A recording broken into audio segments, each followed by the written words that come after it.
લાંબુ જીવન જીવનારા લોકો પાસેથી શીખવા જેવી 10 વાતો. તેઓ તાજી વસ્તુઓ ખાય છે, સફળતા પાછળ દોડતા નથી, દિલથી પ્રેમ કરે છે. દરેક વ્યક્તિ લાંબુ જીવન જીવવા માગે છે, પરંતુ આપણી જીવનશૈલી એવી છે કે તે આપણે અકાળે વૃદ્ધ અને બીમાર બનાવી રહી છે. આજની જીવનશૈલીમાં લોકોને ઘણા પડકારોનો સામનો કરવો પડે છે, જે તેમના સ્વાસ્થ્ય અને ઉંમર પર નકારાત્મક અસર કરે છે, જેમ કે દરરોજ મોડું સૂવું અને વહેલું ન જાગવું, ફંડ ફૂડ અને પ્રોજેક્ટ ફૂડ ખાવું, વધુ પડતી ખાંડ ખાવી, કોઈ કસરત ન કરવી, હંમેશા કામને લઈને તણાવમાં રહેવું અને અત્યંત વ્યસ્ત જીવન જીવવું. સંયુક્ત રાષ્ટ્રના આર્થિક અને સામાજિક બાબતોના વિભાગના સર્વેક્ષણ મુજબ 2024માં ભારતનું વર્તમાન આયુષ્ય 70.62 વર્ષ છે, એટલે કે ભારતીયોની સરેરાશ 70 વર્ષ જીવે છે. આ અન્ય દેશોના આયુષ્ય કરતાં ઓછું છે. દુનિયામાં એવા ઘણા દેશો છે જ્યાં લોકો લાંબુ અને સ્વસ્થ જીવન જીવે છે. છેવટે, તેના જીવનમાં આટલું વિશેષ શું છે? એવી કઈ વસ્તુઓ છે જે તેમને લાંબુ સ્વસ્થ જીવન આપે છે? આજની રિલેશનશિપ કોલમમાં સવાલોના જવાબ જાણવાનો પ્રયાસ કરીશું. આપણે તે બ્લુ ઝોન દેશો વિશે પણ જાણીશું જ્યાં લોકો 100 વર્ષ સુધી જીવે છે.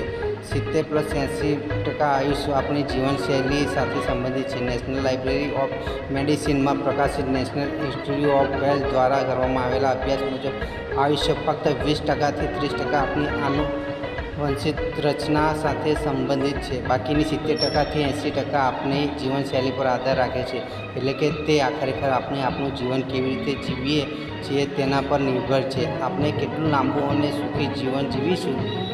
યુએનમાં આપણે આપણી દિનચર્યા પર કોઈ ધ્યાન આપતા નથી. બર્ગર, મોમોઝ, મેગી, પિઝા જેવા ફાસ્ટ ફૂડ ખાવા, કલાકો સુધી મોબાઈલનો ઉપયોગ કરવો, રીલ્સ જોવી, ગેમ્સ રમવી, પરિવાર સાથે સમય વિતાવવો નહીં અને પછી ઝડપથી થાકી જવું. આ પ્રકારની જીવનશૈલી આપણા સ્વાસ્થ્ય પર ખૂબ જ નકારાત્મક અસર કરે છે. તેની અસર વર્ષો પછી આપણા સ્વાસ્થ્ય પર જોવા મળે છે.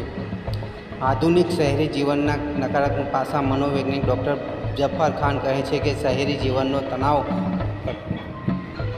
કેટલાક નકારાત્મક પાસાઓ. આપણે આ વિશે વિચારવાની અને કામ કરવાની જરૂર છે. જેમ કે જીવનમાં ખૂબ જ તણાવ અને કામનાઓ બોજ છે. લોકો પરિવારથી દૂર અલગ અલગ શહેરોમાં રહે છે.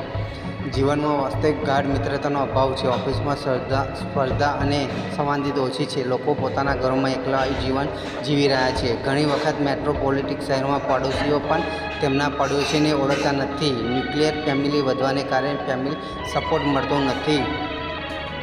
એકલતા અને તણાવ તમારા જીવનને ટૂંકાવી રહ્યા છે. માત્ર ખાવાની આદતો કે ખરાબ જીવનશૈલી જ નહીં, સમાજની અલગતા અને શહેરોમાં રહેતા લોકોની એકલતા પણ એક કારણ હોઈ શકે છે. આપણી ઉંમરને અસર કરી રહી છે. આજકાલ લોકો પાસે પોતાનું મંતવ્ય વ્યક્ત કરવા કે પોતાનું તત્વ વ્યક્ત કરવા માટે કોઈ નથી. પ્રેમ, ટેકો અને સાથ ન મળવાને કારણે તેઓ એકલતા અને તણાવથી પીડાય છે.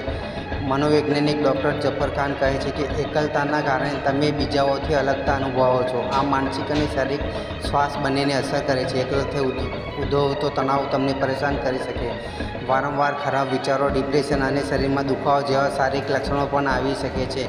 સફળતા હાંસલ કરવાની રેસમાં પાગલ થઈ જવું. મનોવૈજ્ઞાનિકો ડૉક્ટર જફર ખાન કહે છે કે આજની સ્પર્ધાત્મક દુનિયામાં દરેક વ્યક્તિ સફળતાની પાછળ દોડે છે, જેના કારણે લોકોમાં અને ખાસ કરીને યુવાનોમાં તણાવ વધી રહ્યો છે. વળી કામના ભારણ અને બીજા કરતાં વધુ સારું કરવાની સતત દોડને કારણે આપણે આપણા સ્વાસ્થ્ય અને માનસિક સ્વાસ્થ્યની અલગ કરીએ છીએ. આપણે અને આ વાત ત્યારે જ સમય જ્યારે ઘણું મોટું થઈ ગયું હોય છે.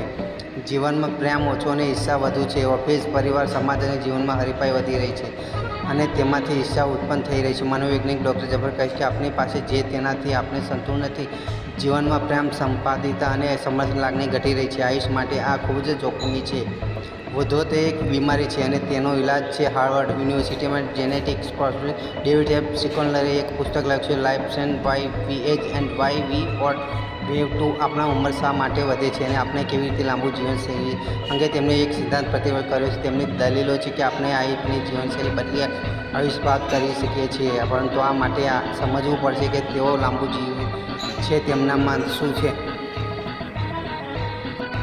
બ્લુ ઝોન એટલે કે જ્યાં લોકો 100 વર્ષ જીવે છે. બ્લુ ઝોન એવા દેશો છે જ્યાં સરસ લાંબુ જીવન છે. કેટલાક તો 100 વર્ષ સુધી તેઓ ખૂબ જ લાંબુ જીવન, કારણ કે તેઓ સખત મહેનત કરે છે, સારું ખાય છે, પ્રકૃતિ સાથે જોડાય છે અને સ્વસ્થ રહે છે. આ દેશોમાં છે જીવનશૈલી અને ખોરાકની આદતો એવી છે કે તેઓ આયુષ્ય અને આરોગ્યને પ્રોત્સાહન આપે છે. નીચેના ગ્રાફિકમાં જાણો કે બ્લુ ઝોન ક્યાં છે.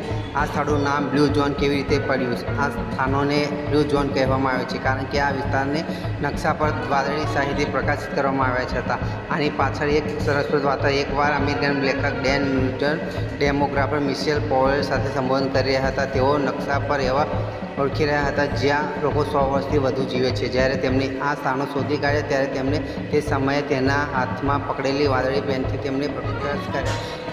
ત્યારથી તે સ્થળોને બ્લુ ઝોન નામ આપવામાં આવ્યું હતું.